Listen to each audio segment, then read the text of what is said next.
Mike Ryan has retired and for 2 days is now returning in a new role, but hasn't gotten to talk about the Super Bowl publicly. And Jessica was still loud talking from drunk Las Vegas airport about how much news came out of the press conference where Shanahan is explaining how he coughed up the Super Bowl. Coughed up the Super Bowl with decision-making, and nobody wants to think about it. So, Mike and Jessica, you haven't gotten a chance to talk about the Super Bowl. What are your remnants of Super Bowl observations that we haven't had time to heat around here? What's a worse look for Kyle Shanahan? To double down and try to apply logic, kind of reverse engineer a reason why he decided to receive the ball first, or to just say, it's the first year of this whole new rule. Most of us learned via Adam Schefter notification right before overtime started.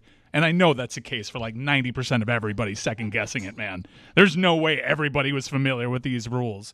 I know the Chiefs said, we've actually gone through this scenario, and that's great by Andy Reid. It was very clear, as Juszczyk said, the Niners didn't know the rule. Otherwise, why else would you receive the ball in that moment? And according to Kyle Shanahan, it was because he wanted the ball third. Yep. And now, I don't know if you remember the game, there was no third possession. This, and I'm a huge Kyle Shanahan guy, huge. And I do find it interesting that he is the new Andy Reid. And I hope, like Andy Reid, he can one day change his legacy. This is a immense betrayal from your head coach. Like, that is so bad. These two teams were very equal. It was a good game, and it came down essentially to someone not knowing the rules. To answer your question, the worst look is what he's doing right now, which is doubling down. Just come out and acknowledge, hey, I was wrong. I didn't know the rules. Stop making excuses. He was playing for a third possession that didn't exist. The Chiefs told him, hey, there was no third possession. If you scored a touchdown, we were going to score a touchdown, and we were going for two. That's it. Also, just firing this take off because I haven't had a chance to talk about one of the greatest Super Bowls ever. Mahomes earlier this season complained about the officiating, and he was very frustrated, and then he texted his wife in a group chat, I'm going to make the Super Bowl in Vegas. Watch. It's awesome. The game changed when Kansas City realized, we can hold this front four with impunity. Because that front four was dominating that game. Mahomes did nothing in that first half, and the tackles just said, all right, we're going to let it fly, and bear hug these pass rushers from San Francisco. That's fine. Stugotz, the officials let them play. The game turned there. You say that's fine. The officials let them play. I have this right. The Chiefs have now played 13 quarters of Super Bowl football without ever being called for a hold, correct? I mean, we've all seen the clip of Bosa being bear hugged on a hugely important play.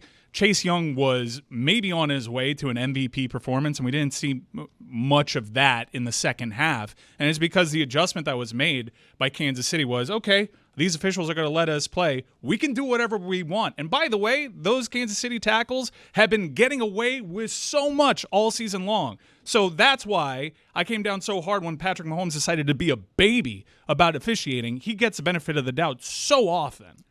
A couple of other things, because, Jessica, you thought interesting the explanation as well. You thought that Shanahan made it worse yesterday.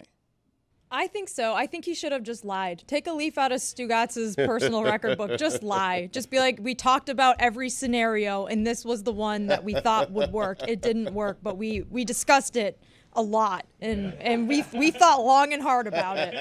I specifically pulled Juszczyk aside, and I ran down every scenario with him, so I don't know what he's talking about. I also told him to play dumb after the game. This was all part of my master plan. It didn't work, but we planned all of this. I understand why, Stugotz, we would go to the end of the game and talk about rules at the end, because what he's saying is egregious, but if I go to you earlier in the game and I show you all of the things that were happening, hey, can you believe that Deebo Samuel can't do anything against McDuffie? Nothing at all. Deebo Samuel erased. Right. That it's going to look like San Francisco is doing great things offensively, but if you've held Kittle and Ayuk, and Ayuk's going to leave there unhappy. His whole family's unhappy because he wasn't used in the Super Bowl. And at the end, on the play they needed the most, Stugotz, the play they needed, the 3rd and 4 play where you've got to win and eliminate this criticism for your coach. because on 3rd and 4th down, you keep the ball, and the referees, that we have the audio now of the referees saying you can't give the ball back to Mahomes. On the 3rd and 4 play where Purdy's got to make a play, he's not throwing to Kittle. McCaffrey's open. The play should have gone to McCaffrey. Somebody comes in, McDuffie comes in unimpeded, and the game ends right there because you never give the ball back to McDuffie if all of a sudden you've got the ball in the game in your hands. Right. You never give the ball back to Mahomes. Sure.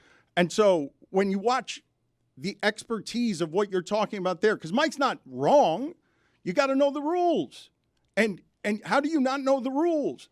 But Purdy had the game won, and where the margins of the football game is won, they're throwing Purdy to Jennings because they've eliminated Ayuk and everybody on the team. But, Dan, the game's not won. Even if they score, that's the point. It's why he needed to go for it on 4th down. Well, it's why you want the ball second, so you know exactly what the scenario is. Instead of having 3 downs, you have 4 downs to play with there. I think in the press conferences that have ensued after the Super Bowl, Brock Purdy said that there was a missed assignment on that final play. I know you're a big L'Jarius Sneed guy, but I've seen 2 videos of McDuffie being out in the open on that vintage Trent Williams off-tackle run where he's just lead blocking, and Trent McDuffie holds his own against Trent Williams. It was insane. And also, shout out to Bill Jerome Barnwell, because I sat through a 60-minute live podcast with him where he said the X factor in that game would be the 4th best linebacker for Kansas City, Leo Chenal. An off-ball linebacker for them. He was Pro Football Focus's highest graded player in that game. Off-ball linebacker is one of those positions that was all of a sudden devalued by analytics until they realized they had that one wrong. In the last 2 years, that's become the analytical darling position, and he probably was the entire key to that game. As we talk about all the keys to the game after the keys to the game, the game's been played. This is from Neil Payne, Neil's Substack. Since 2001, there have been 125 drives in the NFL postseason where it was at least the 4th quarter. There was under a minute left to play, and the team on offense trailed by 7 points or fewer at the start. These are your standard clutch moments for a football team, the do-or-die drives that win and lose critical games. Out of those 125 drives, only 40% of them saw the team on offense pull off the magic trick and get the points they needed. Some quarterbacks are pretty good at it, such as Tom Brady, who went 5 for 11, 46%.